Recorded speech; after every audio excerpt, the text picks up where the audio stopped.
के पास कुंडली का सटीक विवरण नहीं होता है, अर्थात जन्म तिथि है तो उन्हें अपने जन्म वर्ष में कहीं ना कहीं भ्रम है कि 1 साल पहले का जन्म है या 1 साल बाद का है।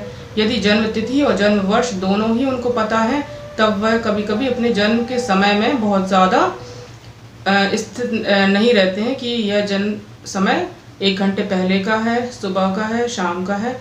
और ऐसी स्थिति में यदि वह किसी असाध्य रोग से या कोई रोग है जो उनको काफ़ी लंबे समय से परेशान कर रहा है और आपके पास कोई ऐसा कुशल ज्योतिष भी नहीं है जो प्रश्न कुंडली बना सके, तब आप इस कार्यक्रम को देखकर अपनी जो भी समस्याएं हैं उनका निराकरण कर सकते हैं। तो आज का विषय होगा बीमारियों के आधार पर पहचानें आपके कौन से ग्रह पीड़ित हैं और आपको क्यों समस्या आ रही है। इस श्रृंखला में मैं सबसे पहले सूर्यदेव अर्थात ग्रहों के राजा सूर्यदेव का ही विषय लूंगी और सूर्यदेव से रिलेटेड जो बीमारियां होती हैं उनकी ही चर्चा इस कार्यक्रम में आज शुरू कर रही हूँ। सूर्यदेव जो कि समस्त जनों की आत्मा के कारक हैं, अर्थात जगत की आत्मा सूर्यदेव को ही माना गया है।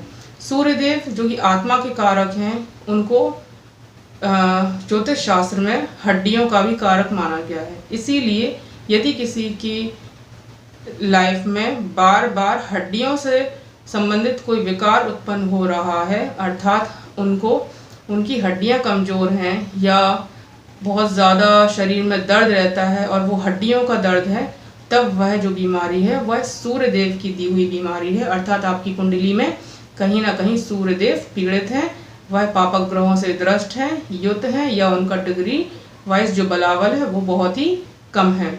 अब हम चर्चा ये करेंगे कि यदि आपके जीवन में हड्डियों से संबंधित कोई बीमारी है, जैसे अर्थराइटिस है, रूमेटाइड अर्थराइटिस है और चलने उठने में दिक्कत हो रही है, आपको काफ़ी लंबे समय से कमर दर्द की समस्या है या आपको सर्वाइकल की समस्या है, तो ये सब जो दिक्कतें हैं वह सूर्यदेव से ही संबंधित हैं। सूर्यदेव की आराधना करके आप अपने जीवन में जो भी हड्डियों से संबंधित विकार हैं उनसे धीरे धीरे छुटकारा पा सकते हैं और आप अपने सूर्य को मजबूत बना सकते हैं। सूर्य की जो दूसरी बीमारी है वह है हृदय रोग अर्थात रक्तचाप, या यूँ मानियो कि हृदय से संबंधित जो भी बीमारियां होती हैं वह सूर्यदेव के पीड़ित होने की वजह से ही होती हैं। जो हृदयाघात होता है, जैसे हार्ट फेल होना या हृदय की कोई धमनी में रक्त का विकार उत्पन्न हो जाना, तो वह समस्त बीमारियां सूर्यदेव की ही दी हुई होती हैं, या यूँ समझिए सूर्यदेव पीड़ित हैं, इस वजह से वह बीमारियां हो गई हैं। ऐसी दशा में आप सूर्यदेव का आदित्य हृदय स्तोत्र का पाठ करें रविवार के दिन। ओम सुम सूर्याय नमः या ओम घृणी सूर्याय नमः का जाप करके आप अपने सूर्यदेव को बल प्रदान कर सकते हैं और जो भी सूर्यजन्य आपको बीमारियां हैं या पीड़ाएं हैं उनसे आपको मुक्ति मिल सकती है, ऐसा शास्त्रों में विदित है। अब चर्चा करेंगे मंगल देव की। मंगल देव जिनको लाल रंग का प्रतीक माना गया है, लाल रंग का प्रतीक है मंगल देव, इसीलिए ज्योतिष में मंगल देव के पीड़ित होने पर या मंगल से जो संबंधित बीमारियां हैं उनमें सबसे पहले वो बीमारियां आती हैं जिनमें खून का बहना अर्थात रक्तस्राव। आपको कोई ऐसी चोट लग गई है जिसमें रक्त बहना शुरू हो गया है, तब वह मंगल की ही दी हुई बीमारी होती है, या ये मानिए कि आपके मंगल की वजह से ही समस्या आई हुई है। तब आपको मंगल देव के जाप, मंगल देव के जो भी व्रत हैं वो आपको कर लेने चाहिए। मंगल देव का जो जाप है अर्थात मंत्र वह है ओम अंग अंगारकाय नमः। इसका 108 बार जाप आपको अवश्य ही करना चाहिए यदि आपको ऐसी समस्याएं आ रही हैं जिनमें रक्त बहना शुरू हो जाता है, अर्थात बार बार आपको कोई ऐसी चोट लग रही है जिसमें रक्त बह रहा है, तब आप मंगल देव के उपाय करें। मंगल देव के उपाय में सबसे पहले तो मंगल देव की जो जाप है ओम अंगारकाय नमः वो कर सकते हैं। हनुमान चालीसा का पाठ करें। मंगलवार के दिन हनुमान मंदिर में लाल बूंदी का प्रसाद लगाकर कन्याओं को वितरित करें। यदि मंगल से संबंधित जो बीमारी आपको बार बार हो रही है या आप उनसे काफ़ी परेशान हैं, तब आप किसी विद्वान पंडित से मिलकर लाल दान करवाएं, क्योंकि लाल जितनी भी चीज़ें आप दान करेंगे तो मंगल का जो बुरा प्रभाव है वो आपके जीवन से धीरे धीरे वो कम होने लगेगा। अब बात करेंगे बुध देव की। बुध देव जिनको वाणी का कारक माना गया है, बुध देव जिनको हमारे ज्योतिष शास्त्र ने चर्म का कारक माना गया है। चर्म अर्थात हमारी त्वचा, स्किन।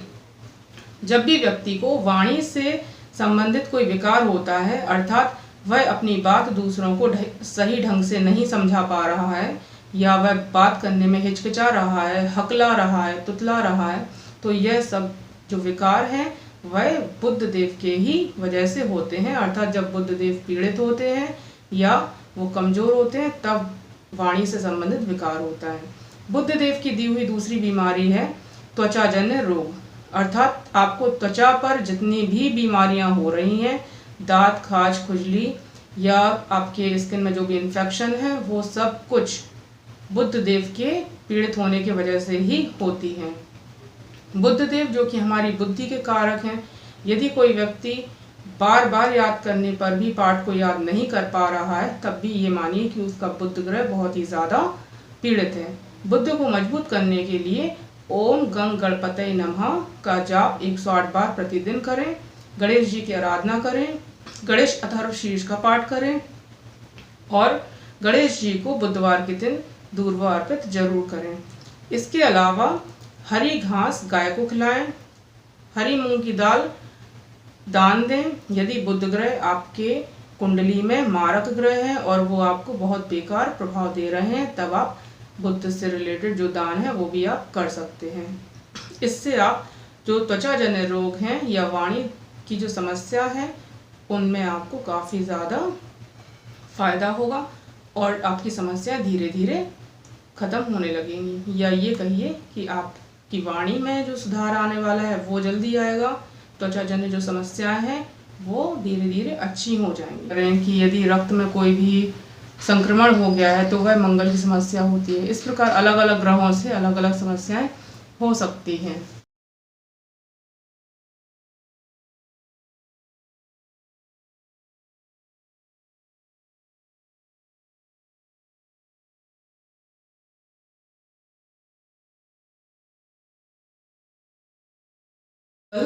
अधिकांश लोगों को सबसे ज़्यादा बीमारियां पेट की हो रही हैं।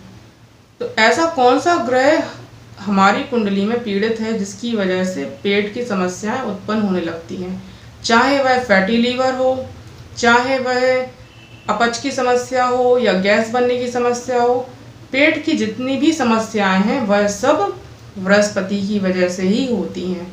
यदि कुंडली में बृहस्पति देव सही स्थान पर नहीं बैठे हैं, अर्थात वह अच्छे स्थान पर केंद्र त्रिकोण में, या ये मानिए कि उन पर किसी पापक ग्रह की दृष्टि है, या वो आपके जन्म कुंडली में मारक ग्रह बनकर पंचम भाव में बैठे हैं, तब आपको पेट से संबंधित समस्याएं हो सकती हैं।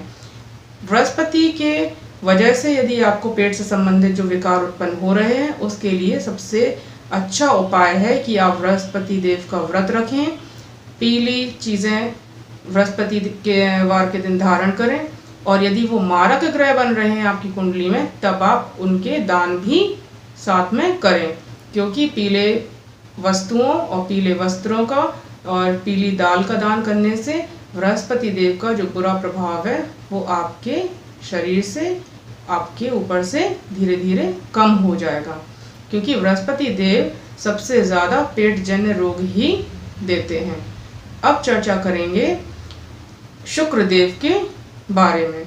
शुक्र देव यदि कुंडली में पीड़ित हैं, अर्थात 6, 8, 12 में हैं, या वह डिग्री वाइज कम है, उनका बलाबल कम है, वो षडबल में कमज़ोर है, वो आपकी कुंडली में मारक हैं, या वो कहीं 6, 8 छठे भाव में बैठे हैं खास तौर से, तब वो आपको ऐसी बीमारियां देंगे जो आपके प्रजनन क्षमता को बहुत ज़्यादा प्रभावित कर देगी, क्योंकि शुक्र देव को प्रजनन क्षमता का ही कारक सबसे ज़्यादा माना गया है, और वह आपको ऐसे रोग उत्पन्न कर देगी जिससे आपकी प्रजनन क्षमता पर नकारात्मक असर पड़ जाएगा।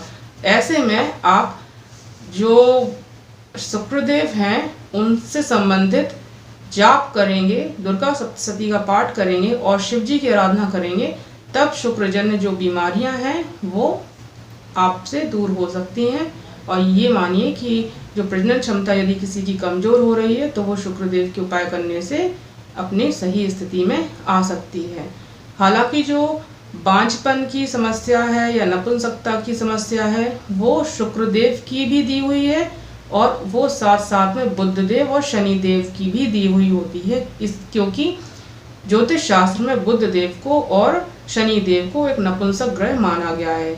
शुक्रदेव एक स्त्री ग्रह है, लेकिन जो ये समस्याएं हैं प्रजनन क्षमता से संबंधित वह शुक्रदेव, बुधदेव और शनिदेव तीनों से ही आती हैं। लेकिन शुक्रदेव प्रजनन क्षमता को भी प्रभावित करते हैं और हमारे शरीर में जो भी चर्म से संबंधित विकार हैं वो भी शुक्रदेव के ही दिए हुए होते हैं।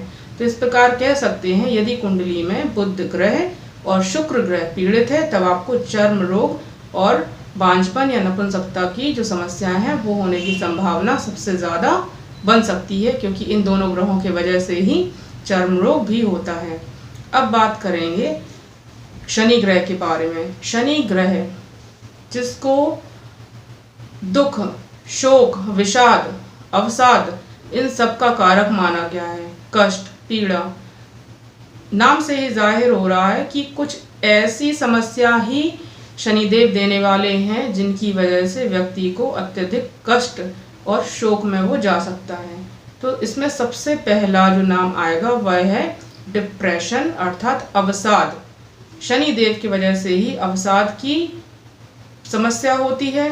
शनिदेव यदि कुंडली में आपको बुरा प्रभाव दे रहे हैं तब वह आपको डिप्रेशन, मिर्गी की समस्याएं और लकवा लगने की समस्या, ये सब शनिजन्य पीड़ा हैं। शनिजन्य पीड़ा में सबसे ज़्यादा जो समस्याएं हैं वह नसों से संबंधित समस्याएं आती हैं और नसों से संबंधित समस्याओं में ही मिर्गी के दौरे पड़ना, लकवा लगना और डिप्रेशन होता है कि जिसमें व्यक्ति पागलपन की कगार पे भी पहुंच सकता है। क्योंकि शनि जब चंद्रमा को पीड़ित कर देते हैं तब मन बहुत ज़्यादा अशांत हो जाता है और ऐसा व्यक्ति डिप्रेशन में आसानी से चला जाता है। अब यह बात होगी कि जब शनि देव कुंडली में मारक हैं या वो बहुत ज़्यादा पीड़ित हैं या वो आपकी कुंडली में आपको पूरा प्रभाव देने ही वाले हैं, तब आपको जो मुख्य समस्याएं हैं वह क्या होंगी। तो मुख्य समस्याओं में जैसे मिर्गी का दौरा पड़ना, लकवा, डिप्रेशन, घुटने के नीचे की जो चोट है अर्थात यदि आप बार बार कहीं से गिर रहे हैं तो ये भी एक संकेत है कि आपके ऊपर शनि ग्रह का प्रभाव इस समय पर सबसे ज़्यादा है। कोई व्यक्ति यदि एक बार कहीं से गिर रहा है तो वो एक कोइंसिडेंट हो सकता है, लेकिन अगर वो व्यक्ति बार बार गिर रहा है तो कहीं ना कहीं शनिदेव उसके ऊपर बहुत ज़्यादा बुरा प्रभाव बना रहे हैं। ये एक खुला संकेत है। अब चर्चा करेंगे उस ग्रह के बारे में जिसके वजह से नशे की लत पड़ जाती है। वह ग्रह है राहु ग्रह।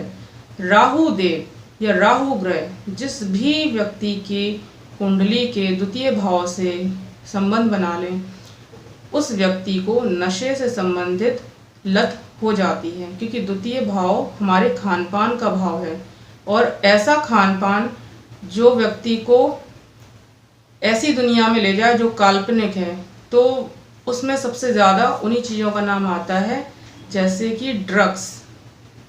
व्यक्ति ड्रग्स लेना शुरू कर देता है, सिगरेट बीड़ी का सेवन, गुटखा खाना या किसी भी प्रकार के जो लत होते हैं, बुरी लतें, वह राहु के प्रभाव से ही होते हैं।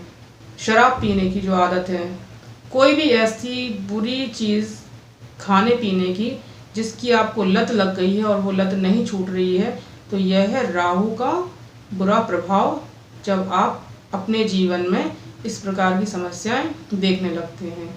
राहु देव की शांति के लिए माँ दुर्गा की उपासना अवश्य ही करें, क्योंकि माँ दुर्गा ही असुरों का संहार करने वाली हैं। राहु देव के उपाय में आप शनिवार को शनि देव के उपाय करें, वो भी राहु के उपाय के समान ही है और वो राहु को एक तरीके से नियंत्रित कर सकते हैं। बुध को मजबूत करें तब भी आपका राहु सही प्रभाव देने लगेगा, क्योंकि बुध अर्थात बुद्धि और मन, यदि बुद्धि और मन व्यक्ति का मजबूत है तब वह किसी भी ऐसी बुरी लत में नहीं पड़ेगा। तो अर्थात शिव जी की आराधना करें, शनिवार को राहु के उपाय करें और अपने बुद्ध को मजबूत बनाएं। अब चर्चा करेंगे कुछ ऐसी बीमारियों के बारे में जिनका कुछ अता पता नहीं होता है। जांच करवाई, जांच में कुछ आता नहीं है। कई बार ऐसा होता है व्यक्ति टेस्ट करवा रहा है पैथोलॉजी में जा जाकर, लेकिन कुछ भी नहीं निकल रहा है, सारी जांचें उसकी नॉर्मल आ रही हैं। तब ऐसी कौन सी समस्या है कि व्यक्ति परेशान होता है? तो ये होती है भ्रम की समस्याएं, जो होती है केतु ग्रह जन्य पीड़ा, अर्थात केतु से संबंधित जो भी बीमारी है वो भ्रम बनाकर रखेगी बहुत लंबे समय तक। जैसे पेट में गैस बनना, कभी भी जांच करवा लीजिए, आपको पता नहीं चलेगा कि आपको गैस बन रही है या नहीं बन रही है, ये जांच में नहीं आएगा। केतु जन्य पीड़ा में आता है जैसे बवासीर है, काफ़ी लंबे समय तक जब आप परेशान रहेंगे बाद में वो आपको पता चलेगा। भगंदर की समस्या, बवासीर की समस्या, नज़र लगने की समस्या, गैस बनने की समस्या। गैस बनना हालांकि बृहस्पति देव से भी संबंधित है, किंतु केतु ग्रह ऐसी समस्याएं देते हैं जो शुरुआत में बहुत लंबे समय तक तो पता ही नहीं चलती हैं कि आपको समस्या है किस चीज़ की और क्यों हो रही है। जब वो समस्या विकराल रूप ले लेती है तब वह समस्या हमको समझ में आती है। तो ये सब जो बीमारियां हैं, भगंदर, बवासीर, नज़र लग जाना, गैस बनना, या ये समझिए कि शरीर में दर्द हो रहा है लेकिन कोई बीमारी आपको जांच में निकली नहीं, तो ये भी केतु की वजह से है। आप सही हैं, आपको एकदम से लग रहा है कि नहीं मैं सही नहीं हूँ, मुझे तो कोई बीमारी है, आप जांच करवाते हैं, आपको जांच में कोई बीमारी नहीं निकलती है, तब ये समस्याएं आपको केतु से रिलेटेड हैं। केतु जन्य पीड़ाओं के मुक्ति के लिए या ये मानिए कि केतु से संबंधित जितनी भी समस्याएं हैं उनको दूर करने के लिए सबसे अच्छा उपाय होता है गणेश जी की आराधना और पैर के अंगूठे में चांदी का छल्ला धारण करें। ये केतु का सबसे अच्छा उपाय है। मंगलवार के दिन एक लाल झंडे पर राम लिखकर हनुमान मंदिर में अर्पित करें, इससे भी केतु के जो बुरे प्रभाव है वो कम हो जाते हैं। या किसी भी मंदिर में एक ध्वजा जाकर अर्पित करें तो वह भी केतु से संबंधित जो भी विकार हैं उनको दूर करने में सहायक होगा। अब जहाँ सभी ग्रहों की चर्चा हो चुकी है, अब बात करते हैं चंद्रमा की। चंद्रमा से संबंधित जो विकार हैं वह है हमारे मानसिक विकार।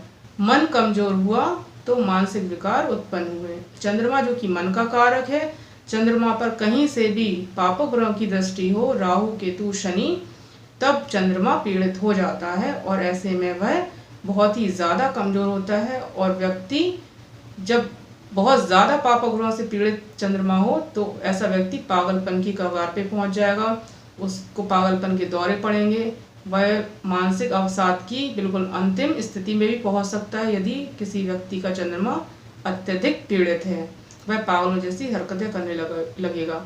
यदि चंद्रमा कम पीड़ित है तब व्यक्ति को अवसाद अर्थात डिप्रेशन तो हो ही सकता है, उसका मन अशांत रहेगा, किसी काम में मन नहीं लगेगा। ये सब चंद्रमा के पीड़ित होने की वजह से ही होते हैं। तो इस प्रकार से मैंने आपको बताया कि सूर्य से लेकर राहु केतु पर्यंत कौन से ग्रहों से कौन सी समस्याएं उत्पन्न होती हैं और इनका निराकरण कैसे कर सकते हैं। इस संबंध में मैंने एक एक ग्रह की जो भी भूमिका है बीमारियों में वो आपको समझाने का एक प्रयास किया है। यदि आपको मेरी ये जानकारी पसंद आई है तो आप मेरे चैनल को सब्सक्राइब करें और शेयर करें, जिससे कि यह जानकारी और अधिक से अधिक लोगों तक पहुंच सके और मेरा मनोबल बढ़े। धन्यवाद।